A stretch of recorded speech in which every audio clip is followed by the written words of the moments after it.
really to be able to be of benefit to others. And I'm just curious from the emptiness meditation, and if in the chat from before, are there other questions and some questions specifically about the meditation and emptiness? So I actually have copy pasted in a part of them, but if people want to ask them again in the chat, that might help. Regarding the emptiness meditation, there was actually more than a question of Malika. She had more of a struggle at the end. She said that it's difficult work. She understands the words intellectually, but she struggles to integrate them. And she's wondering, without this I, who are we? We are all sort of singular in our own way. So why would we want to erase this I if we are able to be sane and altruistic with the I the way it is? So that was it. And then she goes on saying, I mean, she goes on a little bit about that, saying that at the beginning of our life, we are sort of fusional with our mother, thinking that we are just one. And then it looks like we need this I to be soundly balanced.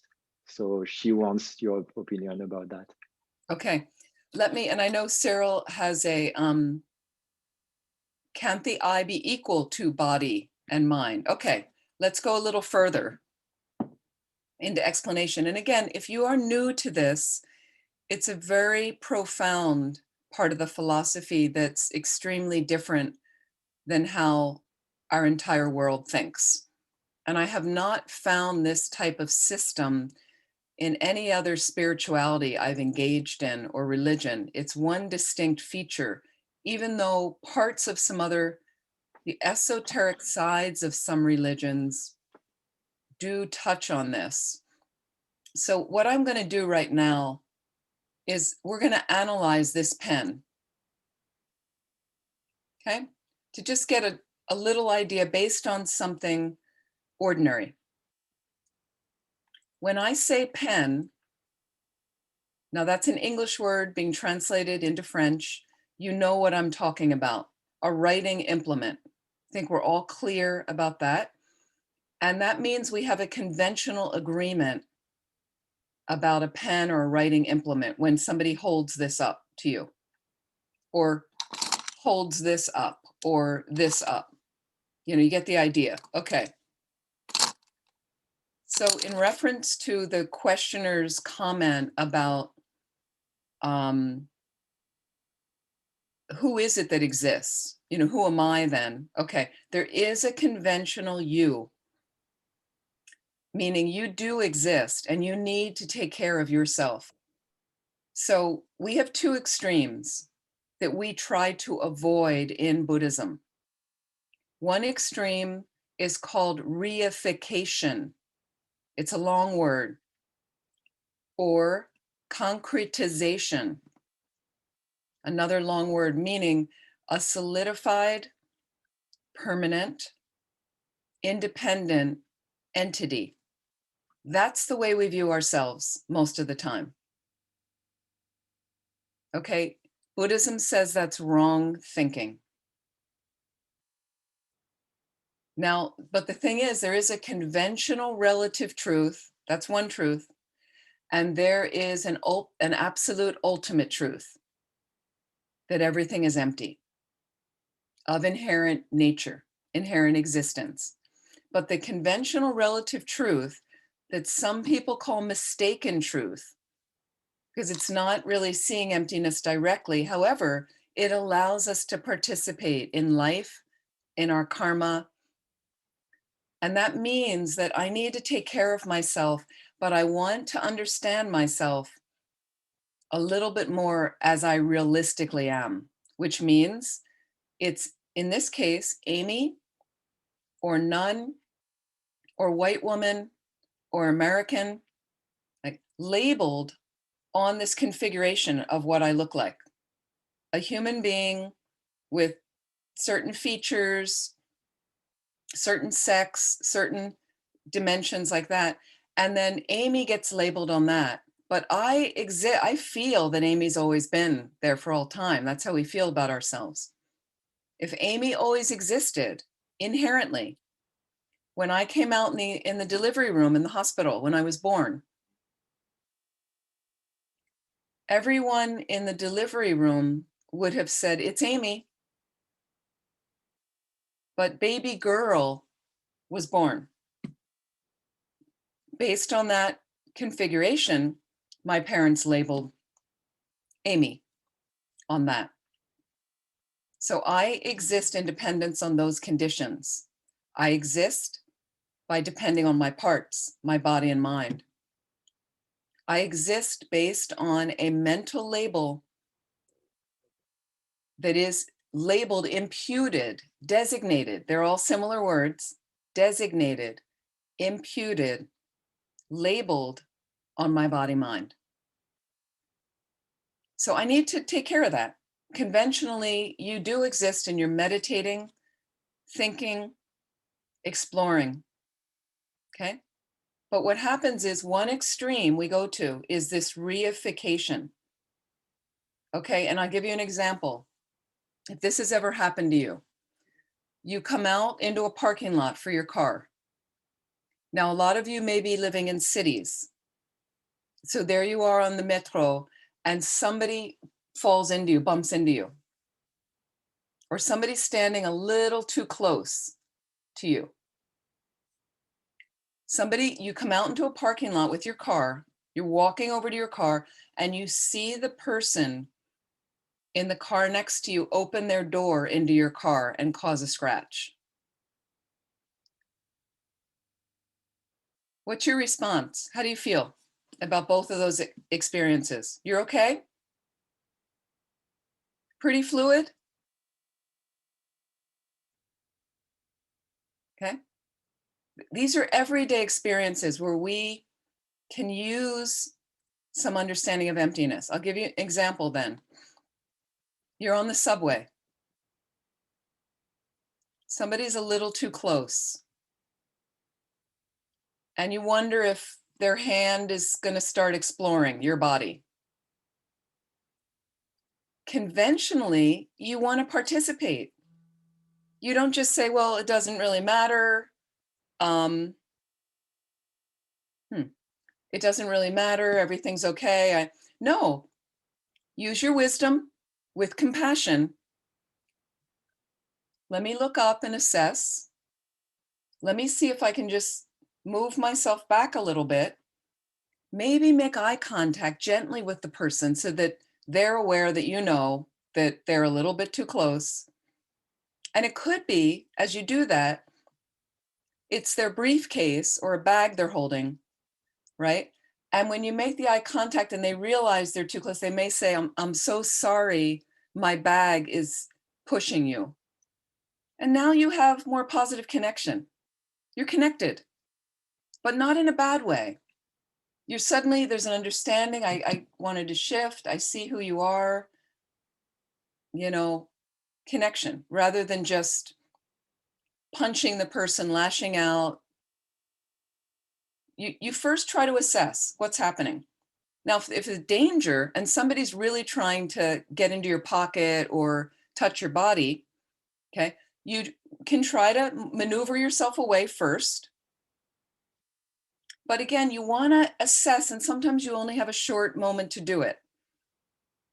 But rather than harming or attacking them, and then you might decide to make it known to the people around you, I think this guy is trying to pick my pocket, or you might say something.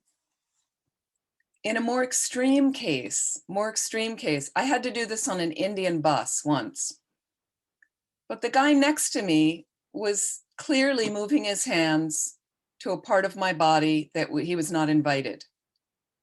But you're jammed together on Indian buses. I mean, you're literally, but I could feel he saw this as an opportunity to kind of get in there, okay?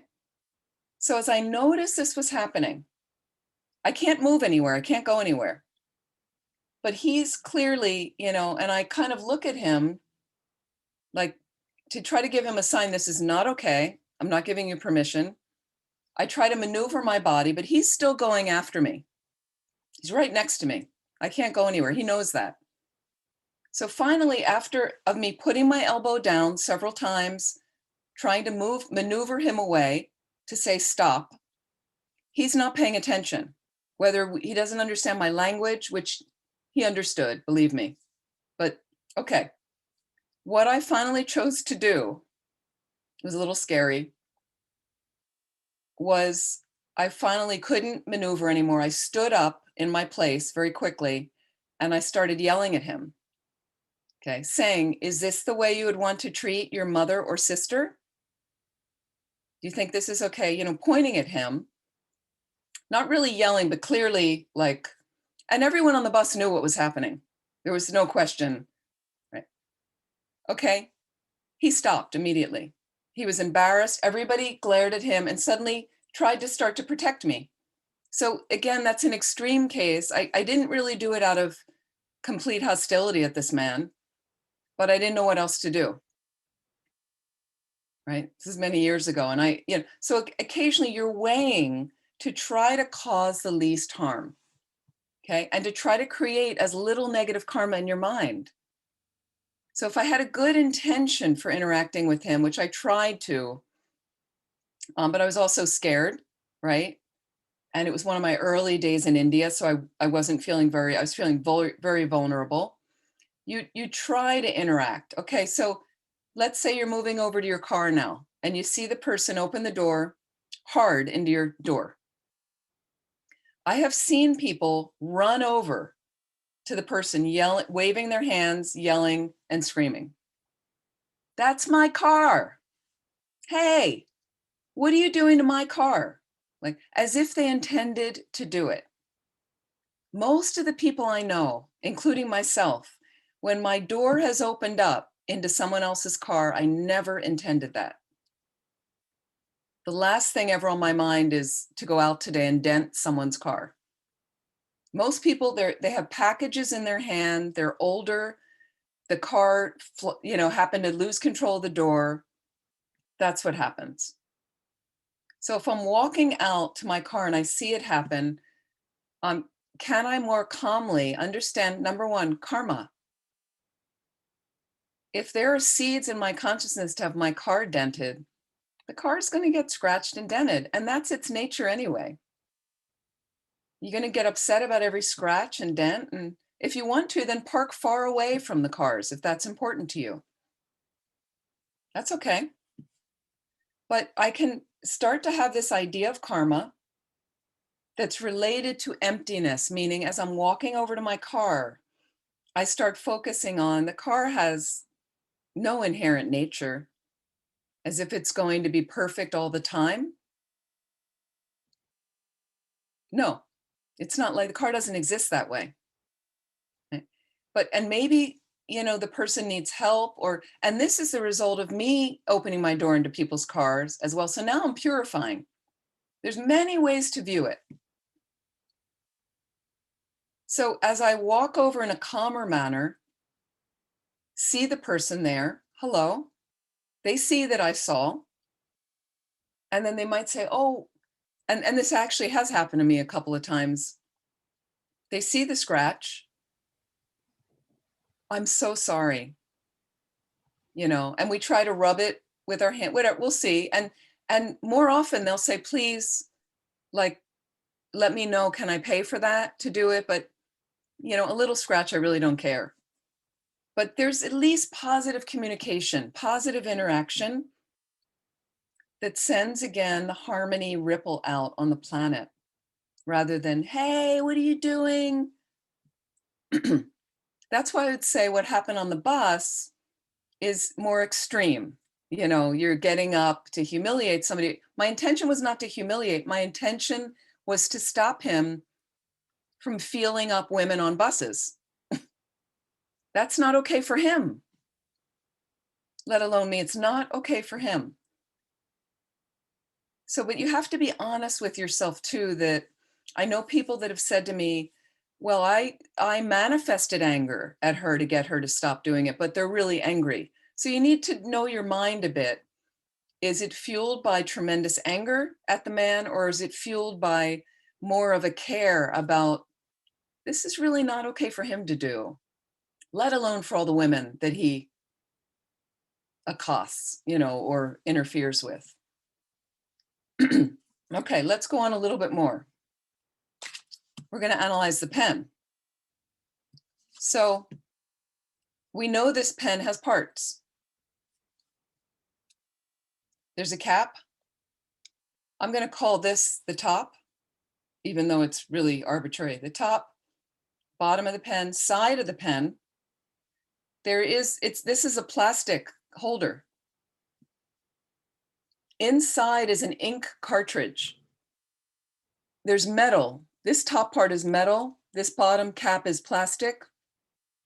It's super simple, this pen. You get the idea. The way this pen comes to exist, the way the pen arises is by depending, meaning independence on certain things, according to the different Buddhist philosophical schools. One school talks about the pen depends on causes and conditions to be a pen. And what that means is, in ancient days, as we know, people started to use minerals to write on cave walls. So a cause and condition of this pen, people started to record their history and record stories about their lives. Okay. And as you go forward in history, ink was developed. And then people started to produce ink and find a way to dip something in it to write. So it started to get more sophisticated. And if you go to modern times, plastic was developed. And somebody may have said, I think I'm going to make a factory and reproduce plastic pens and use that as a business. So these are all causes and conditions of how this pen comes to be. Is everybody with me? Following, okay. That's one school. Another school says also, yes, the pen depends on its parts to come into existence. It's what's called a dependent arising. It arises, it comes into existence by depending on its parts. And these are the parts of the pen we just went through. The cap, the plastic cylinder, the metal here, the ink cartridge, the plug here, the ink, the molecules. Those are all the parts of the pen. Okay, now let's analyze the pen. Let's find the pen. And people say, well, there's a pen in your hand. You're holding the pen. Okay. I'm only holding here. I'm only holding this part. So if I take this part off the pen and hold that up for you, meaning just that, is that pen? Would you call that pen? No. Okay, some people nod their heads. Nope. Okay. Is this pen? Nope. That's the cap of the pen. That has a different label. Okay. If I take the ink cartridge out and hold that up, is that pen? No, that has a different label, different title, even though it can function a little bit like pen, but we don't call ink cartridges pens. The plastic tube alone, that's not pen. This little metal thing is not pen. But basically, if I point, people say, well, the pen's there. No, that's the side of the pen. And if I take that molecule out and hold that up, that's not pen. It's a little plastic piece of something. So if we just quickly look through all the parts of the pen.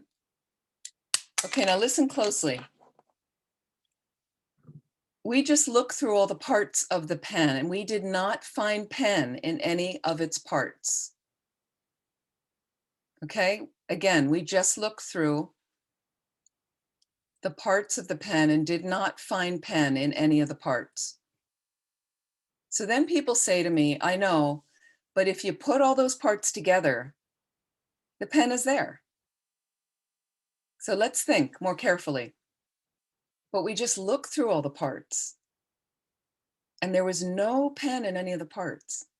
No pen in any of the parts. How is it possible then to put all those parts together and say there's a pen there when you did not find pen in any of the parts? So when you put all the parts together, you have what's called a valid basis of designation for pen. That becomes a valid basis of designation for pen. And when my mind sees the configuration, the valid basis of designation in this instance, and I'm gonna bring it back to the raw information that's there right now, okay? A plastic cylindrical tube filled with ink that writes. I want you to just think about that for a moment. A plastic cylindrical tube filled with ink that writes. That's our valid basis of designation in this case. And when my mind as a human being sees that configuration of data, of information, in a moment later, my mind labels pen on it, and then the pen comes into existence. The pen arises in dependence on those three things: causes and conditions, parts, and the mind labeling, merely labeling on a valid basis of designation. Again, merely labeling on a valid basis of designation. And then the pen comes into existence, but there's no inherently existent pen there at all. And the reason is, what we don't understand about inherent existence is it refers to something that is frozen in time and space. Inherently existent phenomena have no ability to change because they're not products of other things. They're always that thing. That's what inherent existence means. It's always that thing for all time. Okay? If I throw this on the floor and a dog comes in the room, it's a chew toy. So once again, we impute and exaggerate on all of our reality, something that is concretely, permanently there for all time. We especially do it with ourselves. Okay? So that's one part of the problem, is the misknowing, the misunderstanding, the misseeing things directly of how they really exist. And here's the second part of the problem. And pen again is ordinary, mundane, no big deal. But I see the pen and I miss the labeling process. I miss the fact that my mind labeled on this configuration of data. Why do I miss? There's a gap and then there's a label. Why do I miss the gap of the labeling? Because of my ignorance. Because of the seed of ignorance in my mind stream. Why is the seed there of the misknowing, misseeing? Why? Simply because there's a previous moment of it in my mind. And there's a previous moment before that that caused it, and another moment before that. How to dismantle it? Study emptiness, meditate on emptiness, read the beginning books on emptiness until you understand them, and then go to more in-depth books on emptiness. Go to classes on emptiness and start meditating regularly on emptiness. So your mind becomes soaked in this other way of thinking over and over, because here's the real problem that happens. After I misknow, missee, here's the pen that appears to my consciousness. Okay? a solidly existent pen appears to my consciousness, to my ignorant consciousness, my confused consciousness, which is how all ordinary beings think. Meaning, if you're not an Arya being is one who's seen emptiness directly. And before that, you're an ordinary being. So we see a solidly existent pen there. I have mistook the basis, the valid basis of designation, and I merge it together, fused together with a concretely, inherently existent pen. I forget there's a labeling process. I don't see the labeling process by my mind on everything we experience. So now a concretely existent pen arises to my consciousness. Here's the real problem. When I look at it and then I say, mine. And that's where all your suffering starts. This is no big deal, a pen, but my phone, my car, my bag, my bus pass, my kid, my partner, my house, huge territorial ownership, and anybody that threatens any of those things that are mine, I suffer. From small ways we suffer to huge traumas we suffer. Anybody that threatens any of those things, including my agenda and me, myself, and I, causes tremendous suffering. So how do we use it in everyday life? Okay. How do we implement in everyday life? Okay.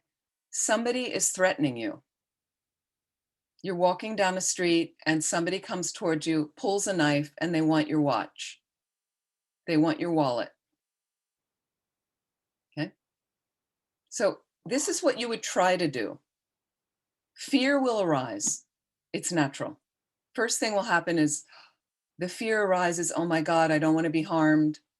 Of course. So you might choose to just offer whatever they want and have the situation just pass by and let it go. The quickest way to get out of there. Usually you're trying to diffuse with as least harm to yourself or other. Okay. So that might be one choice and you just let it go. It's not right. But if you bring in karma, that the only reason this very, very heavy thing is happening to you is karma says it had to be in your mind, had to exist as a cause in your mind. Meaning some negative thought, word, or activity that you did in the past is causing you to be robbed now. It's a harsh reality, there's no doubt. But if you just let it go, let them take what they want, you get away unharmed, right? We see it, some Buddhists see it as a sign of purification, that you're doing some purification by undergoing an unfortunate circumstance. A bigger space of mind would be in your mind, you offer the robber those things so they don't get the stealing karma. That's a huge Lobsang mind training experience, usually higher level. I'm just giving you different ways a Buddhist practitioner would try to deal with it. You may decide to try to talk the person down from a compassionate space in your heart. Okay, you could do that. You know, hey, this is really not going to be good for you. I'm a Buddhist. The watch was my grandmother's or my grandfather's, or it's, please, like, why don't I give you some money? I'll go to an ATM, take some money out for you. You could try that. You know, I do know it's been successful for some people, but often it happens so fast, we can't think. I did read a story once of a man in the States held up with a gun. The guy was going to shoot him. It seemed like he was really going to shoot him and kill him. And the guy, I think, was a Buddhist practitioner and realized, I'm going to die. This is it. And he said to the guy, I know you must really be suffering. I'm so sorry. I'm going to choose to love you anyway. And the gun person just put the gun down and ran away, left. And didn't shoot him. Again, but the karmic seed was there for him to survive. And so we need to think about karma with emptiness. It's hard to not think about it, because then what happens without karma, we just start blaming externally.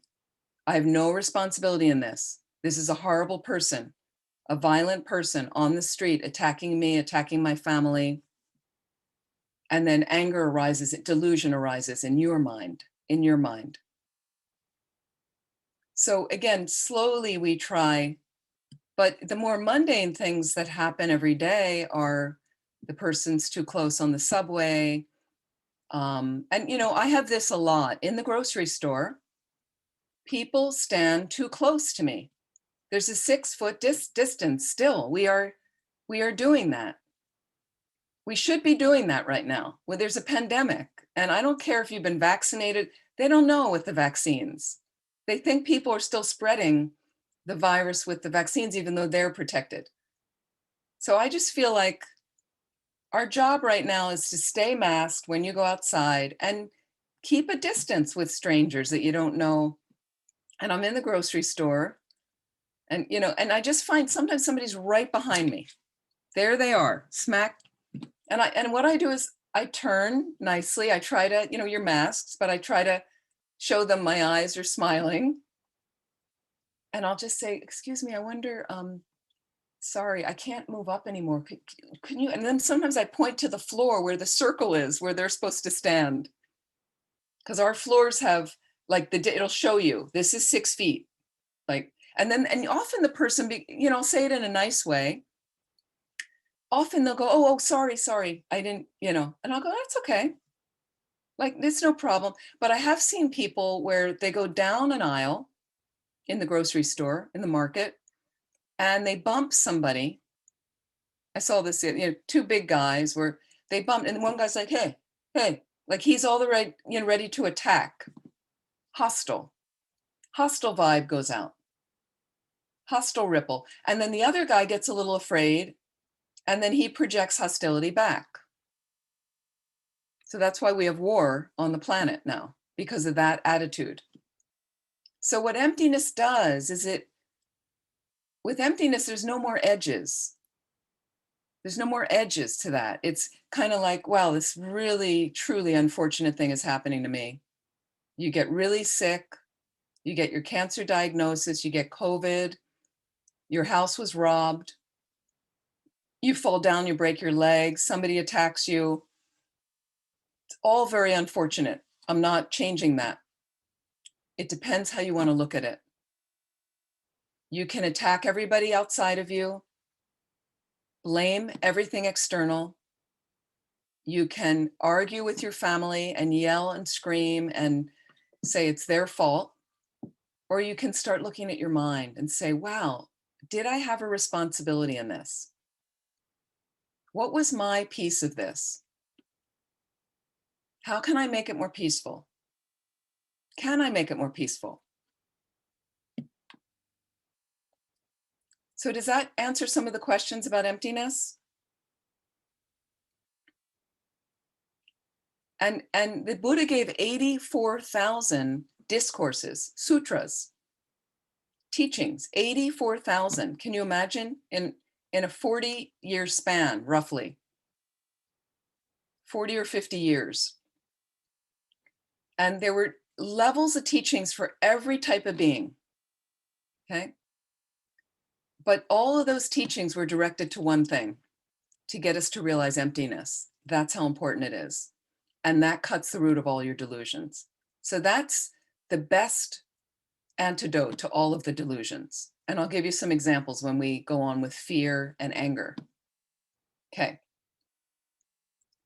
Why don't I are there a couple more questions before I go on? Okay, wait, here's a lot of things. Oh my goodness. Yeah. Okay. So that's why, Cyril, can the I be equal to body and mind? There's an I labeled on body and mind. But when you want to find that inherently existent I, the way you feel the I rises, especially when you're angry, when you have a very disturbed mind, again, from doing emptiness meditation over and over, that first point, when I said, find the object of refutation or negation, what that means is it's an object you're not going to find. You cannot find an inherently existent I in your body and mind. And it's not equal because body and mind are two things, and there's only one I. There is a conventional I that is labeled. There's a mere labeling of I on your body and mind. Yes, and that's the one you need to take care of and participate, because here's the other. Let me give you the other extreme. One extreme is reification. Everything's solid, permanent, always existing like that. The other extreme is nihilism. Nothing exists, nothing matters. I don't exist. That's also incorrect. Also incorrect. So you step into the street, the bus is coming, but it doesn't matter because I'm empty. The bus will kill you. So we can't do that. What I want to understand is I am labeled on my body and mind, and that I is here in the class. That I was meditating on emptiness. That I is breathing, thinking about Dharma. But an inherently existent I doesn't exist at all. And that's usually the I that we are walking around with, that gets in the way of everything, gets in the way of our peace and happiness. Okay, meditation, when I realized the non-existence of the I, okay, dropping down in the void, darkness came. Okay, now, what happens is if you're doing more and more emptiness meditation, and there's a lot of things online. There's one on my website. Maybe I can try to find the link before. There was another link I was supposed to find for you as well. I have a meditation on, I'll try to find it before we stop. When you're doing a lot of emptiness meditation, occasionally, when you get to the fourth point, which is you've thoroughly looked through body and mind for the I, you're not finding it. Like each thing just keeps being further broken down and there's no I there. So you decide to step out of that, which is when I dissolved the body and mind. And that's a wonderful meditation in a book called How to Meditate by Venerable Lobsang Chodren, who's taught at your center. She's an old friend of Venerable Elizabeth. I think the book's been translated into French. So it's a wonderful emptiness meditation in there I would highly recommend. And she does a nice dissolution of the body-mind. So I just happen to use that. And what happens is when you dissolve the body and mind, you often come to a feeling that there's no I, because you know it's not outside of that. There's no I there.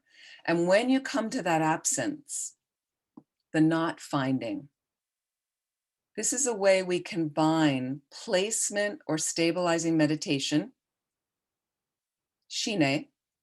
Shine in Tibetan means calm abiding. You're placing your mind on an object, keeping it there stably. Okay? And how we combine that meditation with analytical, we're analyzing how the I exists in emptiness. That's how we combine. Those are the two main meditations, types of meditations we use in this tradition. So what would happen is if I come to the not finding, you want to use all of your concentration there, and it can be very scary at first. So there's an old, in traditional, in the Lamrim text, there's a funny story of, in the emptiness part of some of the Lamrim texts, where one of the teachers says to a Tibetan audience of monks, I see that Thupten Tashi has found the I on the lapel of his donka. So for monks and nuns, this is called a donka, my shirt. And suddenly in the emptiness meditation, he cannot find the I. And you may have a moment of, I don't exist. And there's like, ah, and he grabbed his lapel to make sure. So there is a kind of, you might call it, you're calling it dropping down in the void.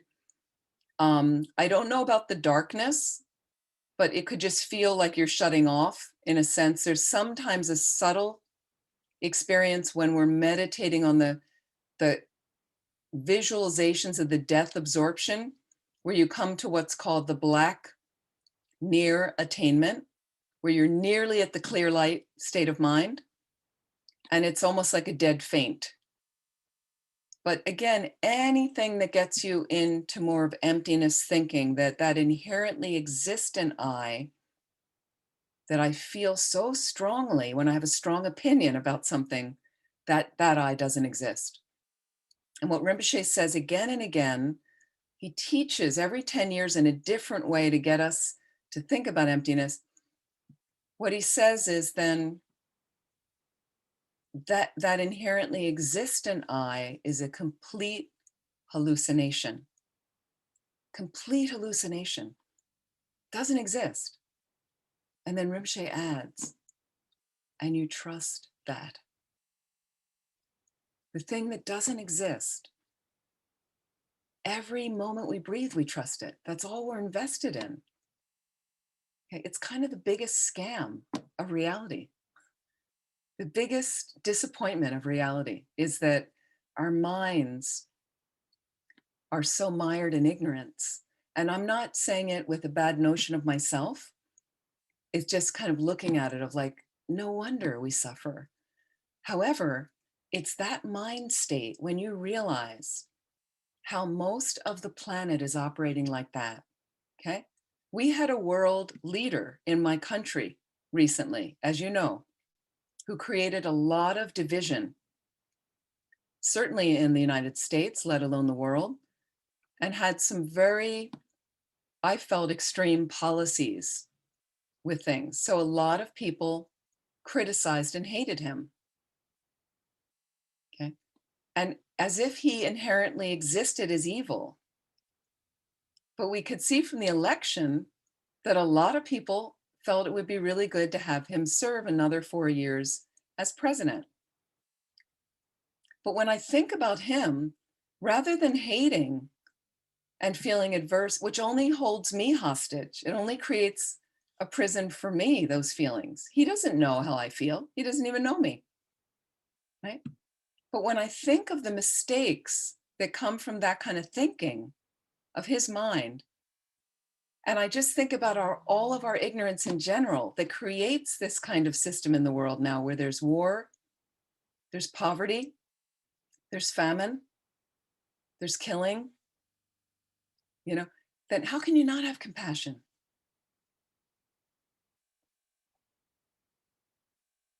Are we communicating? Does it make sense? Okay, so Alan, there's a long, if someone can translate, he has a long comment, I'm not sure. During the break, I went out. I can try. So he went out and he went to do some shopping, and he was wondering what makes him exist. And then he saw his name on the letterbox and on his Visa card and his picture in the lift sort of mirror, and it just sort of made him feel that this meditation is sort of going against the stream, because there are, in a way, so many things that sort of activate this imputation of oneself and make us solidify the I. So that was more of a comment. Yes. So again, conventional reality. Don't forget conventional relative truth. You do exist. You have a driver's license and an ID with your picture and name, and there it is on your postal box. And we have a certain identity. It's just how extreme is that identity. For some people, it's very, very extreme, and they manipulate others with it, and they foist their view on others and can try to control people. So, but we do have a relative conventional identity ourselves. So you do need to participate in that, but again, with balance, with balance. The next one. So Marie Caroline understand the notion of, so it's also a little bit of a comment. So she's saying that the I sort of is linked with the idea of belonging, and there is the difference between the cup and my cup. And the cup's function is to receive liquids that is poured in it. So it can be used by everyone, and it invites generosity. But then when the I comes in, and then we are stuck in the ego. So she's saying that the meditation on emptiness would sort of free ourselves from these bonds. Definitely. That's the point. That's the point. So I can participate in a giving and receiving of, any gift you get. And again, it's all about less disturbance to the mind, balancing the mind, not having distortion in the mind or disruption in the mind like that. And the more spacious we can be, we cultivate all the positive qualities like compassion. Thank you. Yeah. And then I was in front of the not finding, felt like I was falling down. Yeah, so some people have experiences of the not finding where there's a fear. I don't know much about the falling down. I've never had that experience. A rock climber, knows what it feels to fall. Some of it can be distraction where you more just want to get to the not finding. There's an absence. There's an absence. Okay, so don't confuse it with the nature of mind meditations. The nature of mind is a positive, not a negative, meaning there is a space of awareness. And some people get on that and think that's emptiness. It's not. Emptiness is clearly you're not finding that I. You come to a space and you'll know when you hit it. The hardest part is finding the first part, finding the object to refute. So that I, you want to nail it. And it may take you 2 years to really get that object clear. So use any kind of moment, more recent, you were threatened, you were afraid, somebody was yelling at you, accusing you, you had a huge argument with someone and you were right. And you want to keep calling that up and using that experience in the meditation of that I. And it can take time. So be patient. Be patient. Okay, so you exist also with the chromosomes of your parents. Again, that's conventional reality. Again, conventional reality. That's one of the causes and conditions, but that's your conventional reality. My body and mind is here. Yeah. But how is it here? Lacking any concrete inherent, because I'm changing all the time. My cells are changing. I'm aging. So as a result of that, and because I'm a product, which I asked you to look at in the break time, I come from other things. Because of that, I don't exist inherently. Amy's not going to be here for all time. But the most subtle mind, those seeds in my consciousness that make up my most subtle mind, that is not physical in nature, that's what continues on into a future life, according to Tibetan Buddhism. So I want to make as much positive investment in those seeds and plant more beneficial seeds that will only create a more positive and more positive experience for me in future experiences of that mind. But it won't be Amy anymore. Amy gets one shot through here. This is it. Okay, if we miss someone, it's about attachment and desire to see the person.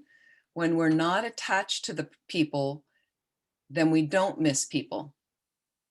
Is emptiness meditation can help. What's the difference between attachment and true unconditional love? So emptiness helps definitely with all the delusions, as I said. And so attachment and I would say unconditional love, true unconditional love is only wanting the person to be happy. Attachment is, I want to be happy. That's the fundamental difference between those. And I would say, how does emptiness help when you're missing someone is, I can realize that right now, I need to spend my life separate from the person due to work, travel, some other circumstance. They moved away. It's really unfortunate because I enjoy them. There's nothing else I can do about it. This is a karmic arisal. So maybe we can plan to spend some time together and we'll make a date and we'll travel to see each other and do that. So again, the more I want to focus on I'm missing them, I'm missing them, I'm missing them, doesn't really help me right now in life to do beneficial things I want to do. And they lack inherent concrete nature. There's really no inherently existent person there, which can diffuse your attachment to them. That's how I would use it a little bit like that, if that's helpful. And yes, you need to think about the two truths. Again, ultimate absolute reality. Everything is empty. Conventional, relative reality. But we still have to function. We still are breathing. We need to take care of ourselves. We need to eat. We need to go to work. We need to take care of our family. We need to pay our bills. So we never have emptiness without dependent arising. You never have emptiness, again, without dependent arising. What I mean by that is because things lack inherent nature, because they lack a concrete, solidified, permanent, unchangeable nature, means that they arise in dependence on other things. So we don't want to forget those two go together.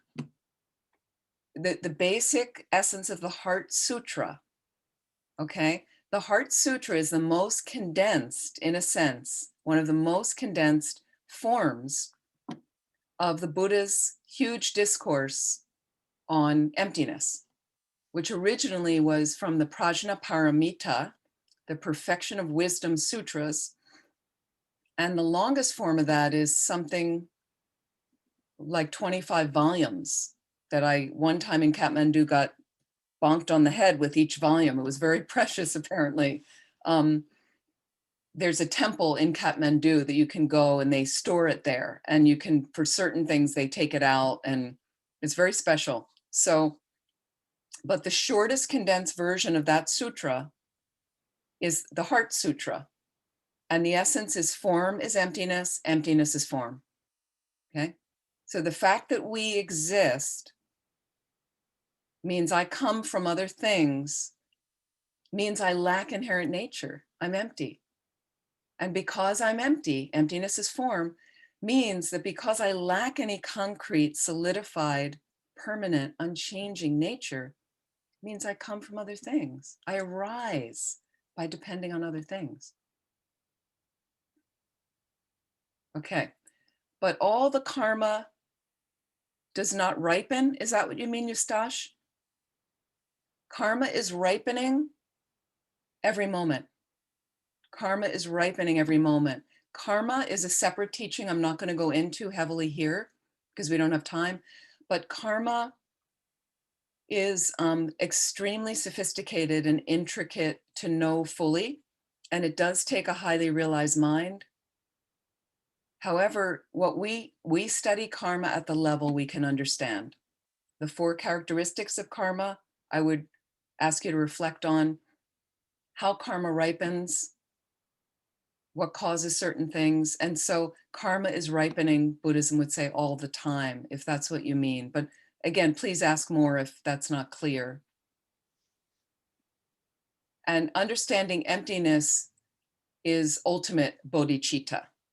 So certainly it helps to get closer to not only uncontrived relative bodhicitta, but ultimate bodhicitta.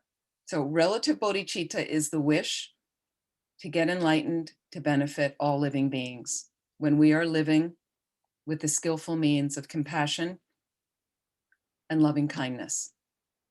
Ultimate bodhicitta is emptiness. Okay. If we experience trauma, someone has raped you because you've done something bad in a past life, is there some meditation to help to heal trauma? Okay. This is very heavy with rape, severe abuse, sexual abuse, especially when you're a child and when you're older. It's horrible, horrible. Now, if somebody says to you, and in Buddhist communities, you need to be careful, because if somebody comes to you, this has happened in our community, somebody would say, I was raped when I was a child, or, subject of abuse. You don't want to say to them, well, that's your karma. It doesn't help. It's not compassionate. Somebody's really suffering, okay? But the more you get into Buddhism, you start to realize that all that happened is the seed was in my consciousness, really negative seed. You are not a bad person at all because this happened, because you created the cause for it. But it's about taking responsibility from right now, okay? So what we normally do with heavy trauma and issues like that is being aware of, wow, with karma, wow, I created this horrible situation of what happened to me, right? I've just purified something very significant by this happening, but I don't want it to happen again. I'm not having it happen again. I need help. Get professional help if you can. Good counselor, somebody to talk with, a supportive community around you, meaning friends and family you trust, right? Maybe there's an intervention with the abuser if it's a long family member that's still doing it to some people, right? Maybe you'd like to heal your relationship with this person because it was your father or something like that, or a grandfather or someone else, an uncle or an aunt or something, okay? So people do it with professional help, with personal help, with family interventions. I've seen all kinds of things. Meditation on emptiness, very helpful. Tonglen meditation, enormously helpful, enormously helpful. It's a meditation, giving and taking. So, and again, it's a higher level practice, a bodhicitta, higher level practice when you're ready. You want to get proper training. And you'd put the abuser across from you, even if they passed away, right? And slowly think about the abusers, people that rape, people that abuse children and sexually abuse family members. They're not happy beings. And many of them were abused. So think of the suffering of that mind. Now, granted, it's okay to feel hatred towards them. It's okay to feel fear, to be depressed and anxious, all very natural in relation to severe abuse like this. But slowly, as you start to get into more practice, think about their mind for a moment. We never want to think about them. It's all about taking care of ourselves, but these people are miserable and often they have no control. No control. I know we say they should know better and you never do. A lot of times there's not a lot of control because of the environment they were raised in or the experiences they were going through. So slowly, I imagine taking on their suffering, and you say, oh, that's too heavy. It doesn't harm you. As you inhale, you have a constricted knot at your heart center. Constricted knot of all of your selfishness, all of your pain, right? Let it chip away and dissolve that. Let their suffering take that away. And as you take that away, you're left more spacious and peaceful. As you exhale, offer to them whatever health, compassion you have that's going to ease them of ever abusing anyone ever again. So that's one process, Tonglen, to learn how to do. This could be a whole other course. There's so much more we could do. However, there's a wonderful book of, it's called the Book of Forgiving. There's many books on forgiveness. This is a book written by Archbishop Desmond Tutu and his daughter. And there's a fourfold exercise of the path of forgiving. So he lived through the apartheid regime, as you know, in the Republic of South Africa, that was horrendous. People tortured, slaughtered, horrible. And the only way they got through it was not from vengeance, but through the Truth and Reconciliation Commissions they set up, where the abused could tell their story to the abuser, to some of the real abusers, the people that actually tortured them. Okay. Or you don't have that person in your life anymore, find a safe audience, a safe person who can actively listen to your story. And you may need to tell your story a few times. That's step number one. Step number two is name the pain. Identify how you feel from being abused or raped. Right? Step number three is then you can choose to forgive. Okay. If you don't want to forgive, the only person it continues to hold hostage is yourself. You're holding your heart in a steel box when you can't forgive. It's about your freedom, not about the other person. It's about your freedom. So you forgive. It's not easy, but you realize I've told my story. I've named the pain, explained what it did to me in every detail you want to go into. It's fine. Forgive. The fourth step is you have a choice to either renew the relationship, meaning you're going to go on with this person in a relationship in a new way. Renew. It has to be a new way. They're not going to abuse you anymore. You're not going to let that happen. But if they agree and you're going to step forward, some of the people became friends with their abuser in South Africa as a result of this. The abusers taking responsibility, asking for forgiveness, making amends, and they were able to go on with the relationship. The second option is you can choose not to renew the relationship and not to have a relationship with the person anymore. That's also okay. You may feel the person is not going to make any changes in their life. They're too harmful to you still. That's okay. And so what happens though with forgiveness in general is some great trauma is you might go through this process of forgiveness and then you feel good, you feel fine, you feel like you've really worked through some work. It can take months or years, but to know you can complete and not be a victim anymore. But you might be forgiving and be in the process and feel really good that you've traversed through it, but you wake up the next morning and you realize you have to forgive again. Then you do it again. It's a process, especially with severe trauma. I hope that's helpful. Okay, how to meditate is in French. Carol has a comment in French. Is this, if you can translate?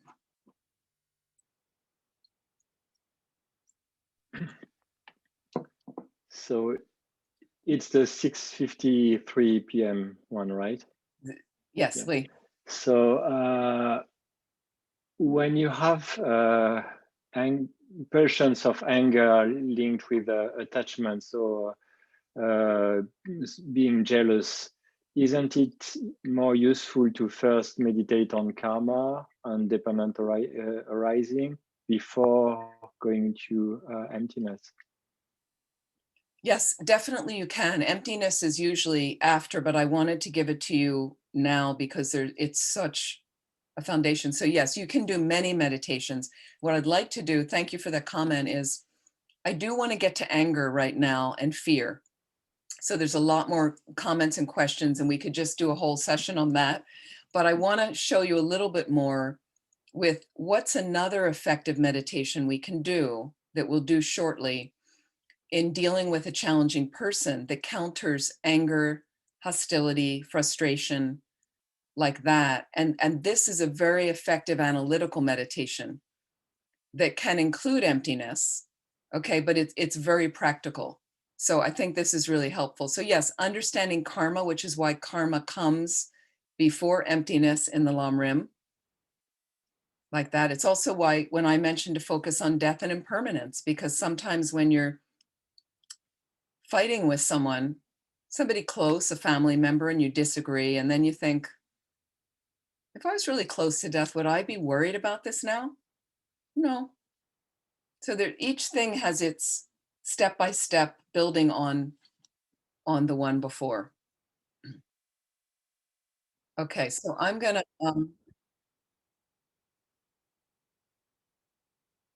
sure. Yes, I'm getting faster and faster because I'm getting excited about what I'm talking about.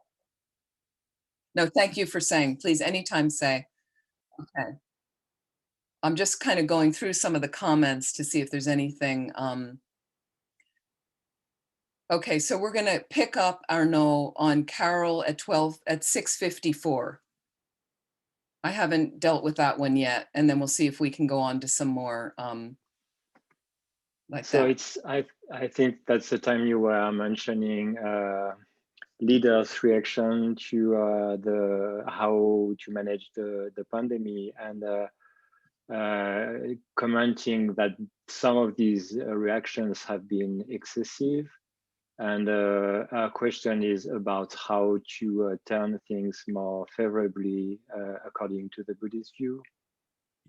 Well, it says about the perturbations, emotional perturbations. I think we, yeah, I think we are about the same comment. So it's the 658, right? Or is I'm not? 6:54. Oh, 6:54. sorry, I'm not on the good one. Sorry. That's okay. Yeah. So meditation on emptiness can unroot the causes of the, in a way, the emotional perturbation, which would be, I think, the delusions. So Yep, can it, yeah, can it unroot these delusions, that's what it the does. anger and attachment and so on? Yeah. That's its purpose. Yeah, absolutely. Okay, so Tupten Chodren has some very nice guided meditations as well on all the Lam Rim. So we'll pick up on the 6:58 then. Okay, I'm going to go on right now. I need to get to the fear and I want to talk about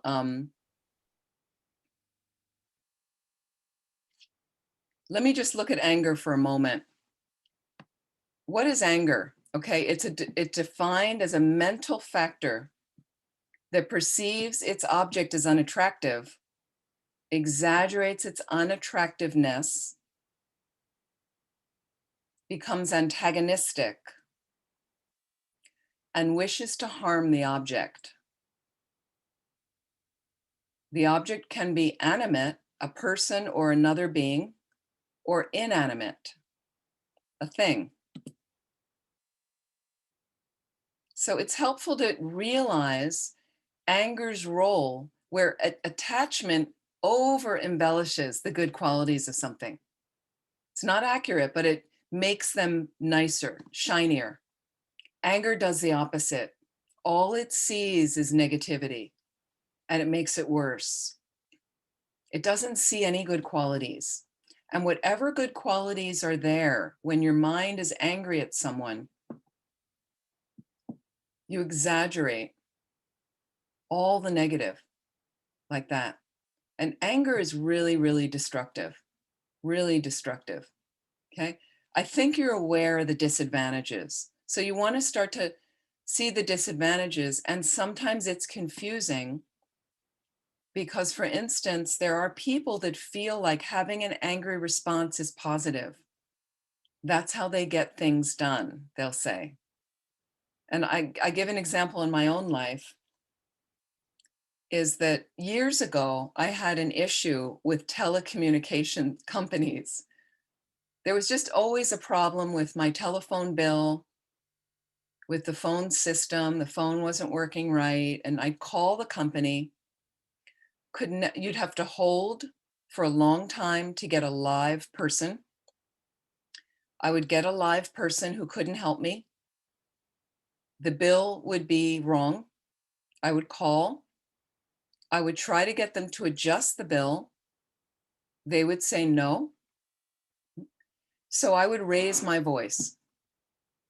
Okay. And by raising my voice at the person on the phone, they would then adjust my bill. This is long before the Dharma, right? So I got in my mind that it was okay to get angry because I got positive results, results that I liked. Okay. It's the biggest mistake. And it's one of the problems that why karma is so sophisticated. What happens is if I got a positive result, meaning I was happy and satisfied with something, the only thing that caused that is a positive experience in my mind. Meaning I said, thought, or did something positive. Karma says the only way to get a positive result and happiness for me is that. Okay. So there's a misinterpretation. If you yell at someone and you get angry, you get a positive result. The positive result was from a different cause, a positive cause. The yelling and getting angry at the person on the phone would result in a future negative experience and suffering for me. Karma doesn't work exactly. You know, when you're stepping on the insect by mistake, let's say, what is not happening is that there's a foot coming down on you and all your fluid and tissue spurting out at the same moment. Karma doesn't work like that. That's why it's very difficult and we don't really understand karma. But Buddhism says it's a force. It's a law that's operating whether you believe in it or not. So we might as well try to be good people. I think it makes you happier anyway, even if you're a Buddhist or not. Makes the mind calmer and more peaceful. So anger is very, very dangerous. And as you know, it harms you physically and mentally. You've seen some people enraged and their face swells up and gets red. It has caused people's heart attacks. It destroys families, separates friends from each other. It also shreds and destroys your merit, your positive seeds that you're planting. If you don't dedicate properly, you destroy all of that. And it creates a lot of suffering for future lives. And it's clearly an obstacle for developing loving kindness, compassion, all the good qualities. So one of the big antidotes, as we know, is practicing patience. But the real word in Tibetan Buddhism is patience, Zopa, is patience in Tibetan, Lama Zopa Rinpoche, right? It's the perfect teacher for me because I have very little patience, okay? So what it really means, patience, is forbearance, meaning bearing up under harsh circumstances, bearing up under harsh circumstances. And the advantages are patience makes you beautiful, actually, body and mind, now and in future lives. And we know when we meet patient people, we're attracted to them. There's a quality where they're able to hang out a little bit with difficulty, okay? You have much better access to your discriminating wisdom when you're patient. You've seen people make tremendous mistakes when they're just spouting in anger. Okay. Patience is also a cause of good rebirths. Your mind, as you know, becomes peaceful. Notice the ripple that goes out. to others with patience. People are more relaxed and happy around you when you're patient. We don't like to be around angry people. It's very uncomfortable.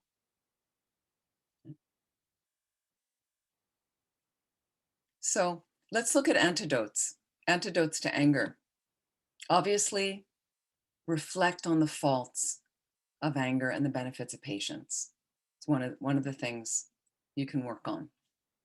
And you can generate in your heart, if you feel anger is one of your things, or frustration, irritation, annoyance, they're all smaller degrees of anger.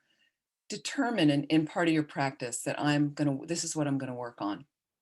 And I'm gonna dedicate, you could say specifically, right, to dismantling more and more anger and purifying more and more anger in my mind over time. Again, remember impermanence and death, another antidote. Okay? Both you and the person that you're arguing with now, and you need to be right, you're both going to die one day. Do I really need to hold on to my anger around them? And we've all met people who they don't talk to their father for 5 years because there was some angry. They don't talk to their brother or their sister.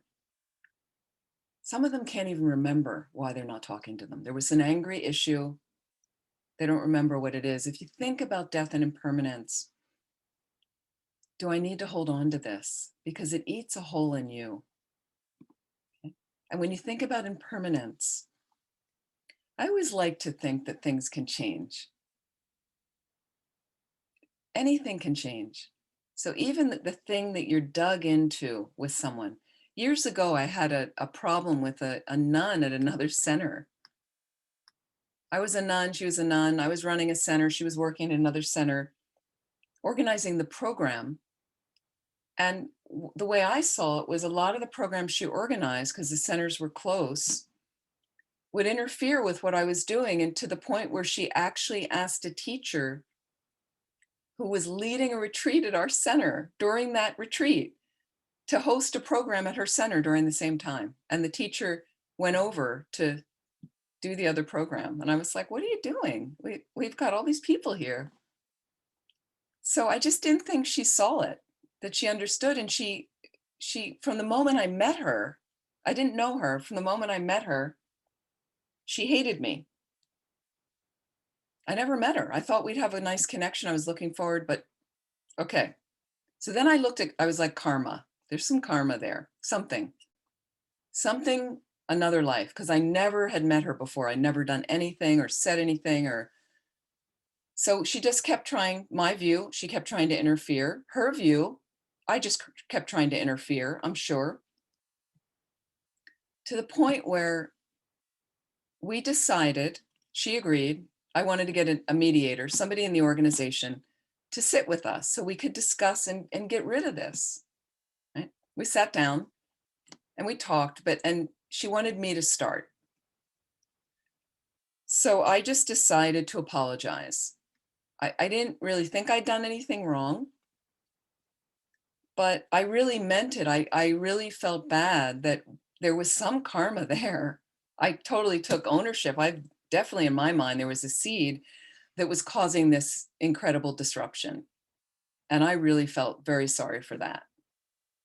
And I really sincerely apologized. The mediator was saying, wow, but I really, very gently, am so very sorry if there's any disturbance to your mind, anything that I've done. And I went on for a little bit and she listened to it, the whole thing. And then she threw it right back in my face. Like, really, your words are empty. I don't, okay. So I just was like, that I accept it. It's okay. It's a shame that, but I so believe that there could be a shift. I just knew that something could shift. And you just try. I just tried. And I let go, because that's all, there's nothing else I could do. But later that evening, she was still at the center. Later that evening, and I didn't see her the rest of the day, and she said all this horrible stuff to me in the meeting. Okay. I was like, whatever, I can let it go. And I listened to her, took it to heart. And later that evening, she showed up with a little package of incense for me. And she couldn't speak to me, but she wrote a thing on the incense, a very nice little saying on the incense, like peace offering, the first.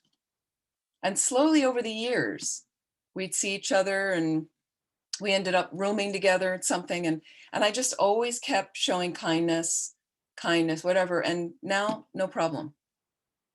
You know, now we see each other, we talk, hi, how are you? We see each other on Zoom. All good, you know, all good. And I was at Kopan. Last time I was at Kopan, I don't know, 2018 maybe. She ended up sitting next to me at one of our big pujas. And we'd been fine since then. There was no problem, but it was really interesting. I never brought up the thing again to her. And I just like, let's move on. You know, we've done what we did. And suddenly we're sitting next to each other, just whatever. And she leans over to me and she brings up she says, remember that time that all happened? We didn't get on. And she looked at me very sincere and she said, we're okay now, aren't we? It was so sweet to me. It was so like how impermanence, everything can shift. Your mind can shift into something glorious. Never give up, please. And I turned to her and I said, we are absolutely fine. Even the fact she could say it, I said, we are really good. You know, I patted her back, I rubbed her, you know, I said, we're great. And we've been great ever since. Impermanence, great way to combat anger. Just trust. Things can change, okay? But it's really about your mindset, dissolving conflicts, stop fighting with them. And we have in the big Lojong practices, offer the victory. I offered her the victory sincerely. It wasn't that I felt like I did anything wrong. That doesn't matter. Something went wrong, okay? I had a part in it. Something went wrong because this was showing me my mind. She showed me my mind, right? I needed that. I needed her. Seriously, I needed to see that. And I was able to forgive. I was able to actually ask for forgiveness and apologize sincerely. And it immediately shifts stuff sometimes. It's incredible. So apologizing is a very powerful way to work as well, because you did something with your mind that is creating the disturbance. We have to own it. We have to take responsibility. And then here's obviously cultivate loving kindness. This is the opposite of anger. Now, I know it's not easy in the moment when you're freaked out, when you're angry, okay? But what you check is you cannot have loving kindness and anger in your mind at the same time. Think about that. What do you want to have in your mind? Can't have both of them. So the more, and what I did with this, I did this with this nun. I did Tonglen meditation on my own, visualizing her across from me, sending her loving, happy feelings, taking on any of her suffering, right? And not taking the suffering, not bearing the suffering, letting it chip away at all my self-cherishing, any negative experiences I'd had in my mind, and especially in relation to her. And you can send loving kindness to these people, to your abuser, visualize them across. It can be hard to look at them. Okay, but first maybe put a happy person there, somebody you love, and notice all the warm feelings that come from your heart. Right, and then put the face of the abuser on them. After those feelings are flowing from your heart, you may feel a little stoppage at one point. That's okay. But just try to keep send them wishes. May you be happy. May you be healthy. Anyway, slowly and then, so let me explain. The angry person can be a mirror. Could be a mirror. Okay, let's do a quick, this will be quick. Normally I do this longer. Let's just sit for a moment. And what I'd like you to do, this is going to be a little briefer. I'd like you to visualize in the space across from you somebody in your life, hopefully personal person, not like a world figure, but somebody you know that you find very, very challenging. Maybe they're not as strong as an enemy. Put them in the space across from you, seated, facing you. Just choose one person.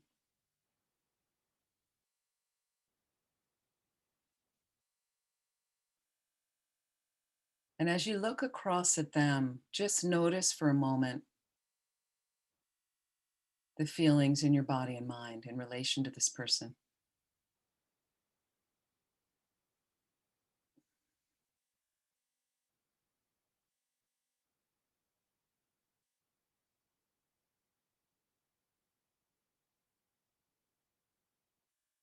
This is where analytical meditation is really helpful. And as you look across at them, we need to start analyzing what's going on here. And I'd like you to pick your recent uncomfortable interaction you had with them,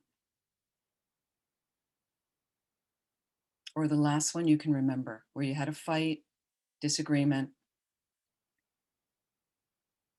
And I'd like you to push, as if you're watching a recording of it, push the play button and let it roll for a little bit of you and this person interacting in a negative way.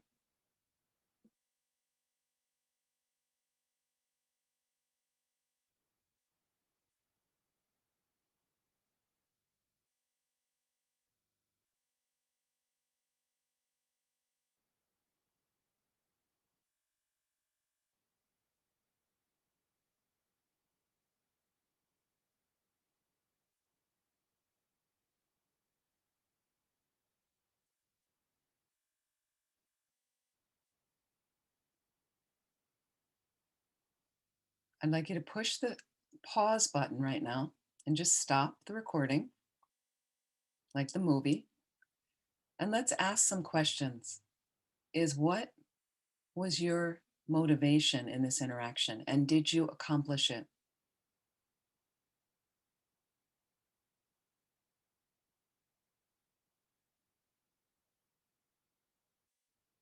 And was the motivation more focused around helping all living beings? Or was it just focused more around yourself?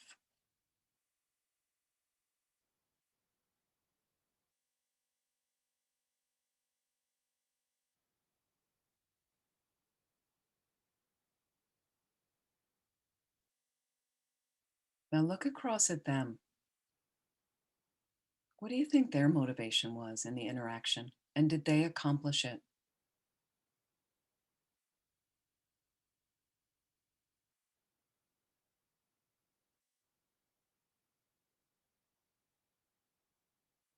And isn't it interesting how you may never have considered their motivation in this interaction at all? It's usually about us, what we're getting, what we're not getting, who is interfering with our agenda. Now, as you look over at them, unless you're a Buddha, you don't really know their mind, but we think we do. But do you know everything about them? What motivates them? Their hopes and fears? Why they snapped at you or said this ridiculous thing to you? Why they're preventing you from doing something that you find really beneficial?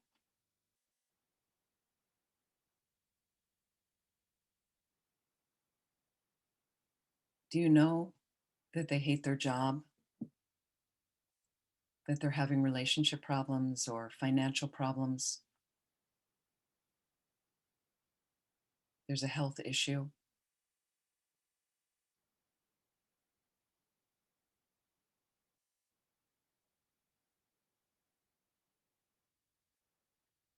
And we might see them as inherently challenging. They're always challenging. Does everybody see them that way?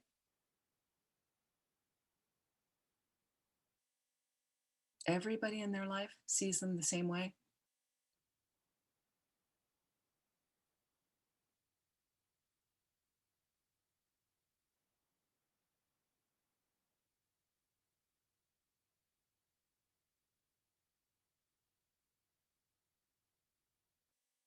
Could this person in front of me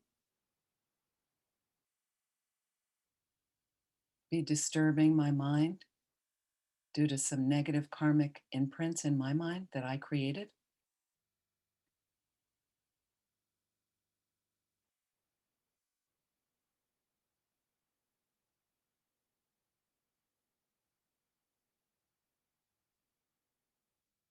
Could they be a mirror for me to see some aspects of myself I don't like?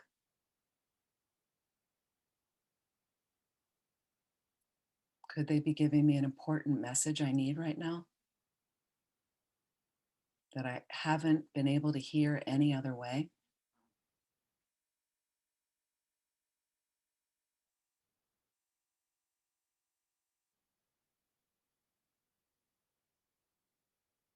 So, with the bigger step of bodhicitta practice,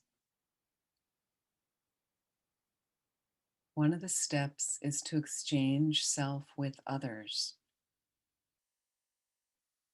We have an expression in our cultures, in a sense, put yourself in someone else's shoes, is how we say it in the States.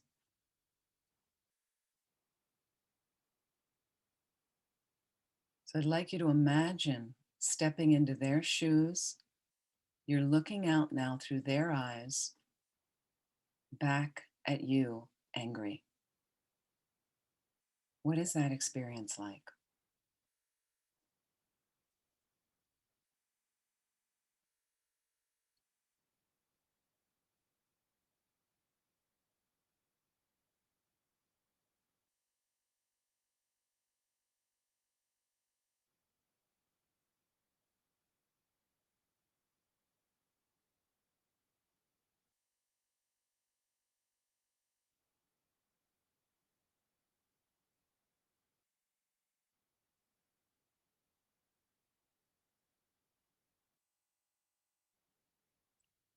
So step back into yourself, looking back at your challenging person.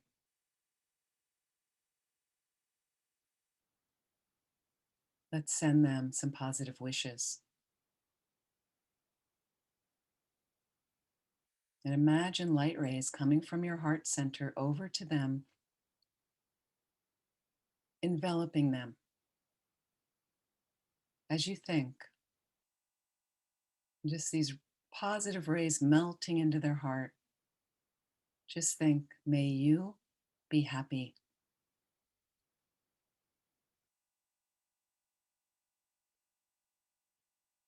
May you be healthy.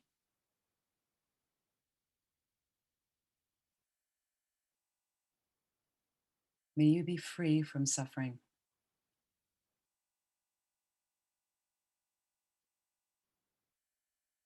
May loving kindness manifest throughout your life. These are the wishes we like to send to our friends and people we love. This is a path about cultivating healthy relationships with everyone. We can find a constructive way to slowly become friends with this person. Our mind will no longer be disturbed by them.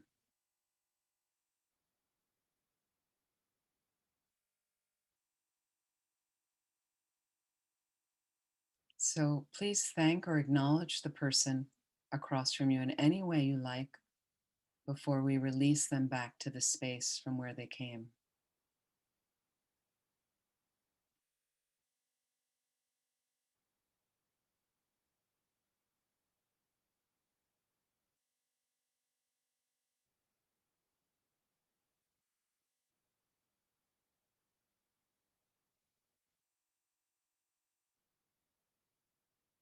and allow them to melt back into the space as the rays come back into the center of your heart.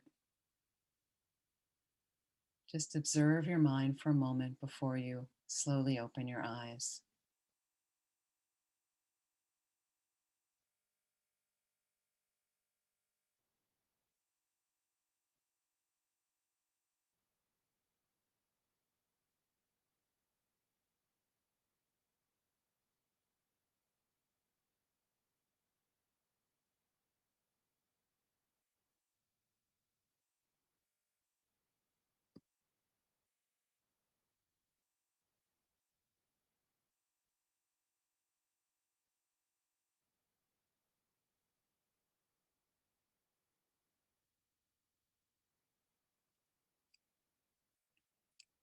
One other step you can add is after you do some of the analysis,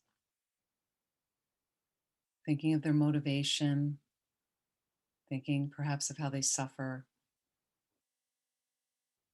you can go back to your upsetting interaction and you can rewind it, rewind that recording, play it again, okay? They will say and do exactly the same thing, but from your side, you will have some new words, some new activity. From your side, you will rehearse that in analytical meditation again and again and again, and it really works. So that at some point, you're in front of them again, and the new behavior you role played will suddenly manifest. But you have to do the work on your cushion.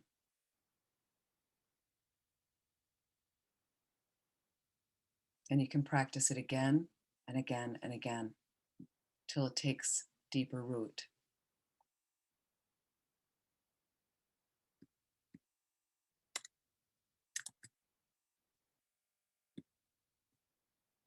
So those are just some of the antidotes I've used with compassion, as well as checking your expectations that you realize were not realistic, examining the mind, the I that is angry, that it's empty, I can't find it, doesn't exist the way I think it does. Examining what my mind is saying, and I find flaws in my thinking, right? You might say, this person deliberately wants to hurt me. That may not be what's happening at all. You might say, she never does anything right. That's not really true. He's completely bad. There's nothing good about him. Everybody has Buddha nature. They may be very obscured from that nature, but nobody's 100% bad.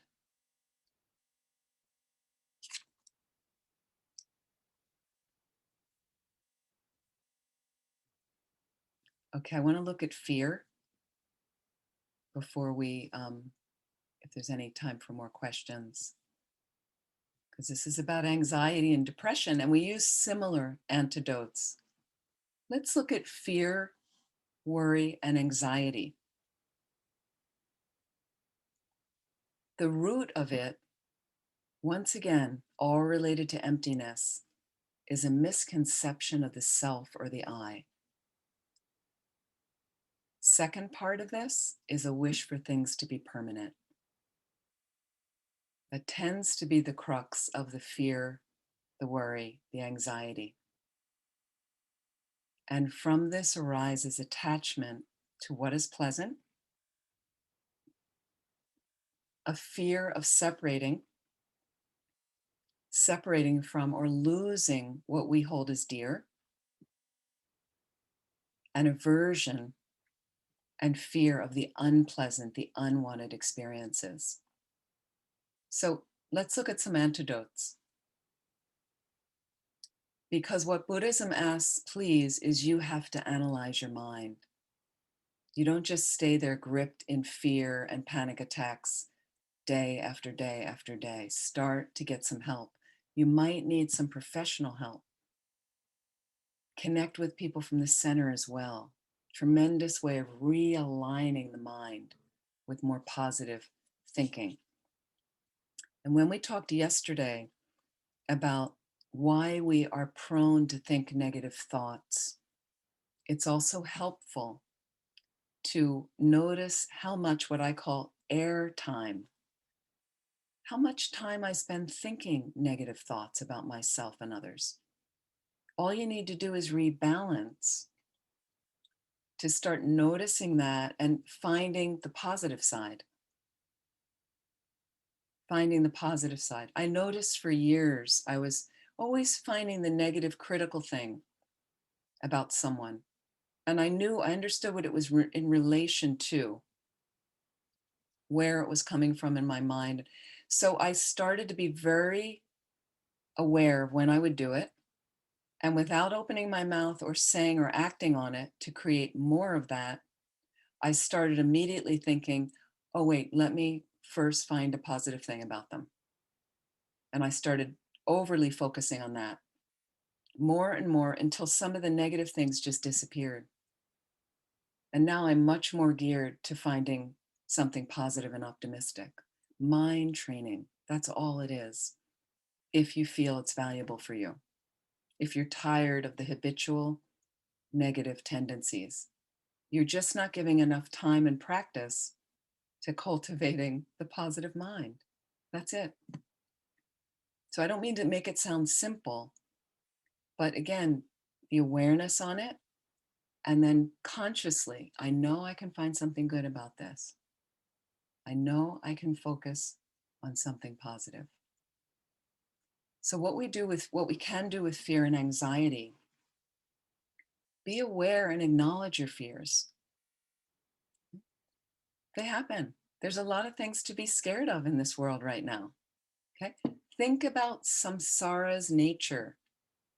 Samsara, again, Sanskrit word to cycle. Think about cyclic existence. Its nature is suffering. So as long as we're in samsara, we're going to have problems. It's its nature. And if I can accept some of this, it decreases my fear.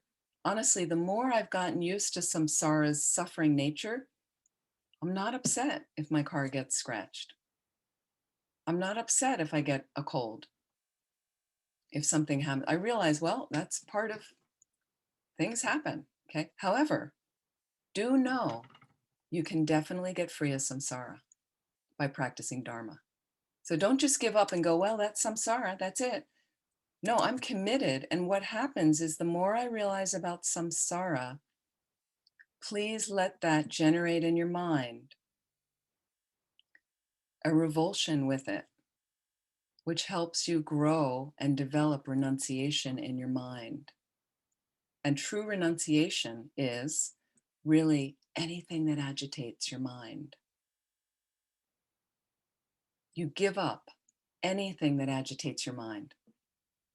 That's what renunciation is, giving that up. You're not giving away your money. People think renunciation, I have to give my house away. No, you're giving up suffering. You're giving up anything that agitates your mind. So dedicate it into that. I'm going to get out of samsara. I can do it. Another antidote to fear is courage. How do I do this? Face your fears. Understand exactly what I'm really afraid of here. And ask yourself, is it reasonable to have this fear? Is there anything I can do to prevent this unwanted thing from happening or minimize the chances of it happening? If there's little or nothing that can be done, can I learn to accept it? Can I learn to accept it? Be realistic. The world's a funny place right now, okay? So I know in my culture, it's extremely dangerous place, the United States. I would go off to India and my mother would be so worried about me. But the United States is, I found much more dangerous because everybody has guns, okay? So I know that about my culture, and there's a lot of guns in the state I live in. It's a big hunting state, but there's also a lot of handguns. Philadelphia is a big city. As a result of that, a lot of people have guns, handguns, and automatic weapons and things that are so unnecessary. So I've learned to accept it, but I've also gone to anti-gun rallies. I have called my representatives in Congress, written them letters about my views on guns. So just I'm added to that pile just to make sure that they know that's an important thing for one of their voters, right? I don't think I'm going to fix it all and get rid of people's guns like that, but I've also chosen to know that there's certain times I don't go out much in the evening anyway, but if I do, there's certain areas I'm not going to go to because they're higher on the crime list of where people get shot. Just use your basic wisdom, but it doesn't really affect me, right? Because I live in a very nice neighborhood with lovely, friendly neighbors, some of whom have guns, but we don't talk about guns. We don't use guns on the neighborhood. We have other things. And I feel like I live in a relatively safe place. And so again, we work a little bit realistically. What can I do? And I'm not going to spend my time worried about somebody's going to come and shoot me. If that's going to happen and that's my karma, it's going to happen whether I worry about it or not. And I really, all I need to do is practice Dharma, take care of my mind. Another thing that helps with fear is cultivating the practice of taking refuge. This is protection from suffering. So you can read about refuge in the Lamrim books to understand more about the qualities of the Buddha, the Dharma, and the Sangha. Why would I want to seek support from them? Can they really protect me? Or is it better to get a gun? So you can read different things. Is it better to do the elaborate alarm system on my house? Will that protect me? That doesn't really protect people all the time. Having a gun doesn't protect people. Yeah. I find the Dharma is the best protection I have. Okay. And certainly think about the law of cause and effect, karma.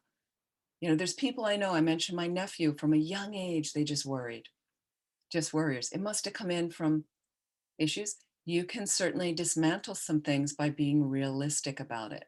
Again, analyzing the fears. There was a young woman, and some people that have panic attacks, I know that's very extreme. You might need to get some professional help. I do know people that take some medication for anxiety and depression, but have a plan that you're going to get off the medication eventually. So I found that people that got professional help, worked long-term with a skilled therapist, with the medication, with a plan to get off, they did much better, particularly the ones that had a Dharma practice as support too, where they really overcame their panic attacks, their anxiety, and their depression.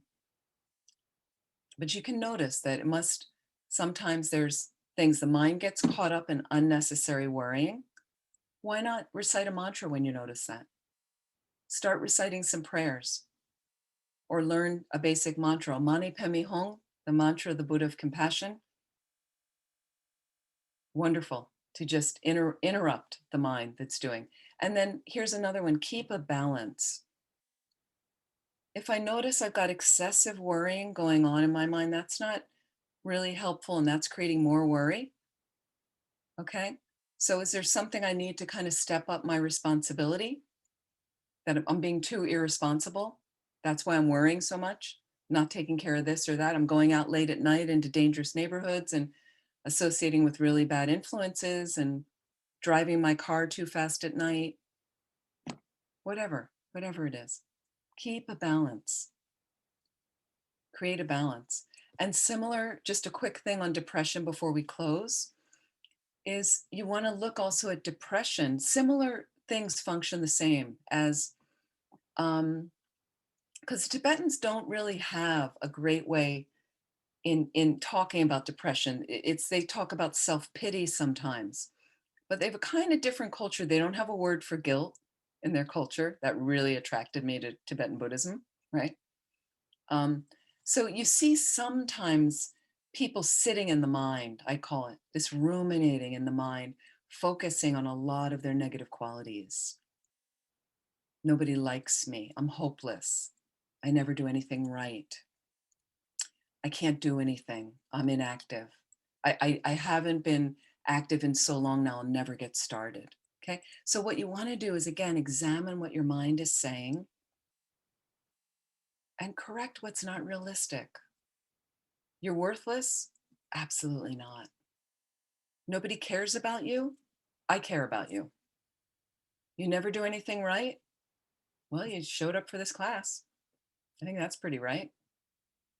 Right. So you slowly, and can I work on cultivating acceptance, love, and compassion for myself? Some great self compassion techniques. It's a whole other course I'd love to do with you guys, just self compassion. We need so much of that. Okay. And here's another thing with depression. Again, I mentioned a little bit like yesterday, consciously bring to mind and feel joyful about the things you have going for you. Gratitude cuts depression. If you do that gratitude practice every morning or throughout the day, when you're feeling the mind sinking, it's hard to stay depressed. When you realize you've got so many good things going on for you, depression doesn't want you to look at them. I also find, especially at this time of the year, go out and walk in nature. Doesn't matter if you're in a city. Look at Paris has beautiful trees and flowers, and the floral shops in Paris are like nothing else. Just look at those, right? Just the fact that you're alive, that you have met the Dharma, incredibly, so precious human rebirth, the traditional meditation, which is like gratitude, beginning of the Lam, there's 18 situations you can reflect on slowly. That's an antidote for depression. Precious human rebirth meditation. It's easy to find that meditation in the Lam. So those are, and then another thing I find just in closing is volunteer and do some things that help others. As soon as you do that, you're catapulted out of your experience of me, I'm sad, me, I have this. It's very helpful for anxiety and depression. It really lifts you out of that experience as much as you can do it. I had some depression. I remember in my 20s, I lived in Washington, D.C., and I got kind of stuck in a funk for a few months. In the summer, it was hot. I was working too much. And I really felt very depressed. And then I lived downstairs from an old woman. And one day she came home at the same time I did, at the bottom of the stairs with her packages from the store. And you couldn't not help her. I mean, there we were. I was like, oh, I just didn't think. I just grabbed her. Can I help you with your packages? Yes. Took her up to her apartment, packages in, and she turned and she was so happy. She was like joyous from something I didn't even focus on. I didn't think it was anything, but it kind of startled me. It startled me out of the depression a little bit, like it knocked me. And I was like, and I realized I wasn't interacting socially with people. I was working all the time, which was part of the depression. And she was so happy, and she invited, and she said, can you come in for some tea? Would you like a cup of tea? And we sat, and we didn't really talk about much. We just sat and, and then again, so then the next week I decided to buy her flowers, just, a little connection with her. And my depression started totally subsiding after that. And I realized I just needed to be around other people and do something kind for them. Bodhicitta is a complete cure for depression. Instead of focusing on ourselves, we focus on others. But there are long-term chronic depressions due to karma, due to imbalances in the body. Sometimes you need to seek professional help and do it with wisdom and a plan that you're not going to be medicated for the rest of your life if possible. Okay, I'm going to stop there, but I do know there's a lot of comments and messages. So is there something we want to just focus on before people leave, before we do a dedication? Anything urgent of the questions and responses? And what I would encourage is, please, if you go to the website again, I just put and so on that website, there's a watch and a listen tab. And under those tabs, especially the listen one, there is an emptiness meditation. You can just kind of go down, but there's also a YouTube button that has a lot of different courses and things that may be helpful. And but I know there is emptiness meditation, and I lead a bunch of different meditations you can just find on there, but they are mostly in English. If you want a good purification practice that helps with delusions, I did lead at the center in Paris a Vajrasattva weekend, and that is on also that recording with French translation you can find to learn how to do effective purification that also helps to dismantle delusions in the mind. So I hope there's been some help, but is there a burning question where somebody, I need to hear the answer to this? Or Arnaud, do you want to choose something in the chat? I think in the chat, it's going to be too difficult to choose. So it's more if someone in the attendance has really something that Please. needs to be addressed.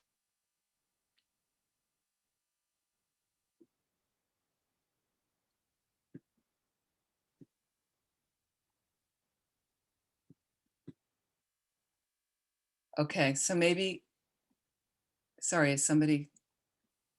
Okay, so maybe we will leave it there and dedicate. Okay, you've been wonderful. I so appreciate, and I really, again, want to thank precious Nadia. Thank you, you've been wonderful. Arnaud, you've been fantastic. Venerable Elizabeth, who is not here, an old friend, and the center, everyone who's been involved with the center. Virginie, I'm sorry, I'm missing some people, but I'm so grateful to all of you. I hope we can meet again, maybe in Paris. And please stay in touch. If you do write me, just try to keep it brief, to get to the point of the questions. Thank you so much. I'd like to dedicate right now. Arnaud, can we share the basic dedication prayers we can read together? And I'd like to invest all of the positive energy that we have created from our time together to so much helping us counter delusions in our minds, gently, practically, realistically. You can do this. And also so that we can become Buddhas and benefit all living beings perfectly. And for all the beings suffering on the planet now, I'd like to dedicate to their well-being. For those who have recently died, I'd like to dedicate to their immediately taking a good rebirth and never turning up in any suffering realms again, and taking a good rebirth to get enlightened to benefit all. So some will do in the Tibetan. We'll start with the dedication prayers.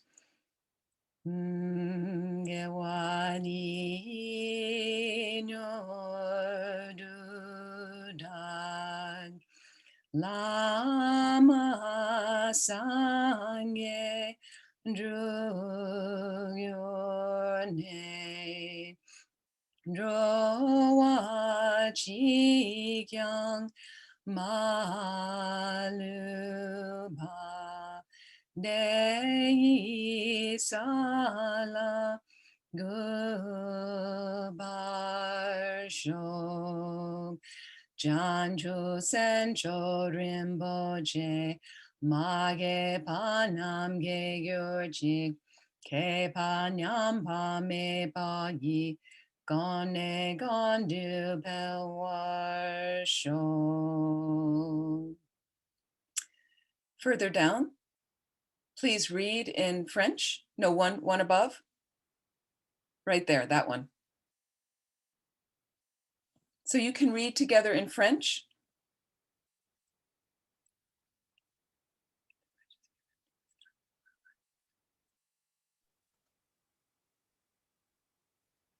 And one below. Down. For His Holiness the Dalai Lama, please read, you can read in French.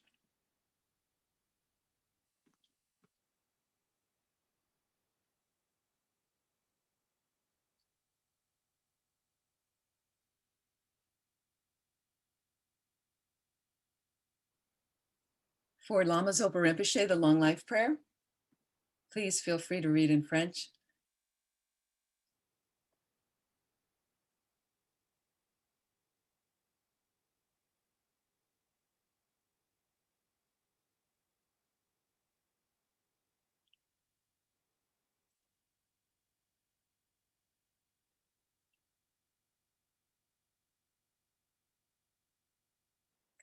And could we finish with the Shantideva prayer? And we're going to send this out to the whole universe. So please read in French, and let's just imagine it going out to the universe.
Finished? Yeah, I think so. Okay. Can we stop the screen share? Sure. Wonderful. So here we all are. So we can, I hope this has been helpful. And please try, if you can, to use some of the exercises. It will only help you. It will only help you. Please be well.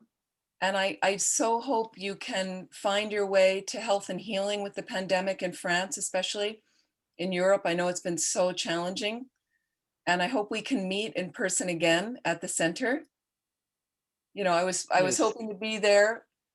April in Paris, you know, there's nothing like it. Or I hope you can visit here in the States at some point to some of our centers. Please be well, and we can unmute and say goodbye, unless anyone has anything last. And please try to help the center in Paris. Our centers need your support. They've been closed. It's a very challenging time. So even if it's $10 you offer to the center, something small, 10 euros, it's really, really helpful like that. So it becomes our center like that. And thank you, Venerable, and please come teach.